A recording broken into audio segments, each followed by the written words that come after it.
Teaching about the Holocaust presents a number of challenges. At the Mill Hill School in Ripley, Steve Richardson, with his Year 9 class, uses survivor testimony and documentation researched and created by the Holocaust Education Development Programme.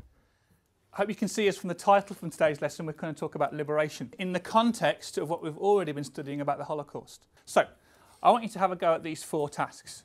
The lesson is focusing on liberation and on going home, looking at survivors' accounts of the process of, from the point of liberation to the journey they made in terms of getting home. It comes towards the end of our topic in Year 9 on the Holocaust, and it's looking at, first of all, what their understanding of the word liberation means. Ria, what do you think? Freedom. Good. Anybody else? Extreme joy, because eventually they get set free, so it's quite a happy moment. So we've already started to answer question 3, haven't we? How do you think they might have felt? Okay. Now, I want to introduce you to Leon Greenman's story. Have a read, and then I want to show you the clips of testimony. We are looking at testimonies from 2 particular survivors, Anna Bergman and Leon Greenman. And I want to delve into Leon Greenman's story. He was an English Jew that had moved to Rotterdam in the Netherlands with his wife Else. I like using Leon's story because I think the fact that he comes from England is something which the students can relate to. He got reunited with his father 7 months after he'd been released. Okay. Now, the clip I'm about to show you talks about that moment when he meets his dad again. Have a look. I said, tell Mr. Greenman that his son will be in about 10 minutes' time. I didn't want to jump in straight away. I wanted to prepare him. So when I got in, my father was very thin, starved. I saw the pictures on the wall, my wife and child. Then I had a damn good cry. And I went out the next morning. I got up early. Father said, what are you getting up early for? Yeah, I got to get out. I got no rest. I want to see who and what not. I couldn't find any family.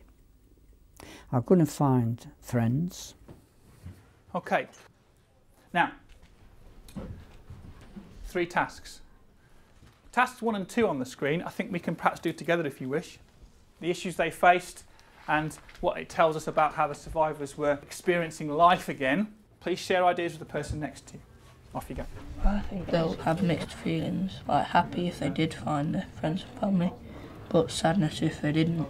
Yeah. They know what they've been through. There's also the kind of the emotional issues that Leon was facing, dealing with the loss, having to cope to returning without his wife and child. Was he sure that they weren't going to be there? He went to the camps with them, and he returned without them. So I think he was fairly certain that they'd perished in the camps. I think the use of testimony in teaching about the Holocaust is essential because it personalises the story. It rehumanises, perhaps where in the past they would think of the numbers of Jews that had died or who suffered in the Holocaust as statistics and figures. This puts a human face onto those stories, and I want them to respond to that. So it's very much sort of a personal interaction with the story and to engage with the person who it had happened to. Let me tell you what happened at Buchenwald and many other concentration camps once liberated. They were turned into what's referred to as displaced persons camps. So the majority of the prisoners stayed exactly where they were. They were no longer prisoners, but they had nowhere else to go in many cases. Now, if that was the case, what do you think Leon wanted to do? To go home and just to find his dad and start again, really. Okay, good, to go home. What we've got to try and work out then is how come that took him 7 months. Now, I'm going to give each table a pack of cards. Your first job is to arrange them in chronological order, right? But don't just read the dates on each card. I really want you to see what happened to him on those dates. It's in England on that one. Late November. The work I've been doing with the Holocaust Education Development Programme has been very important to my teaching as well as the teaching of the department at school. I get access to original documentation, survivor testimonies, which are invaluable when it comes to teaching about the Holocaust. And as well as that, I'm able to discuss with them exactly how to use them in the classroom, making sure that the teaching is done in a way that's appropriate for the topic and also that gets the best out of the students. Okay, you've got some tasks now. If you had to say from all those, what's the one that sticks in your head and why?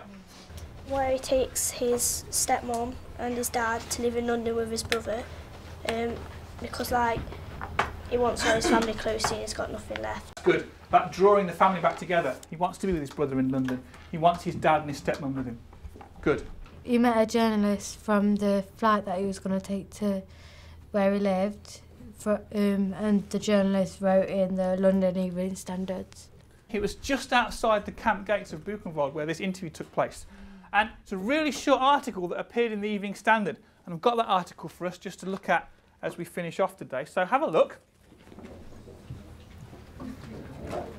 One of the reasons why we know Leon's story so well is that he was unusual in that he spoke often about his experiences. He wanted to tell people about what happened to him and his family.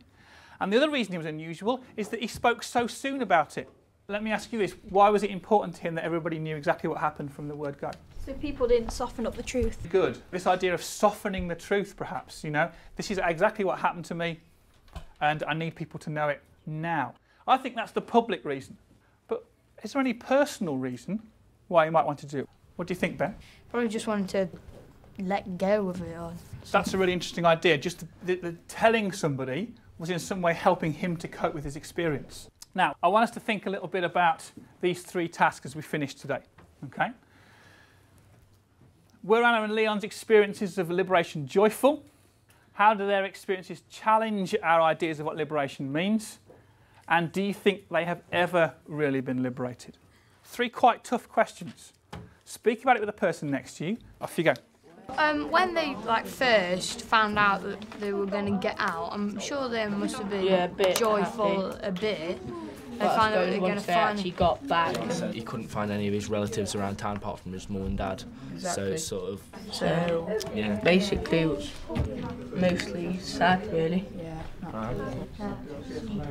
When they think like it didn't happen to me, it could have upset them because like even though it didn't happen to them, it could have happened to their friends or family. How come my wife and my child died and I didn't? What is it about, you know, to feel guilty for surviving almost? It's a very interesting idea. It's good.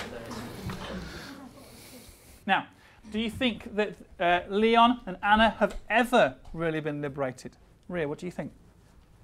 I think emotionally that they'll never be liberated because like they'll always remember it and it'll always be like stuck in their mind like all the stuff that's happened. I think that's good. I think that idea about perhaps being trapped by your memories, still not actually liberated from that, physically set free from the mistreatment and the horrors of the camps, and yet in terms of coping with it on an emotional level and coping with it. My hope is that this isn't just another lesson. My hope is that my students go away with an increased understanding of what happened in the Holocaust and an understanding of not just a gaining of new knowledge, but also a challenge to attitudes and preconceived ideas about others that are different to them.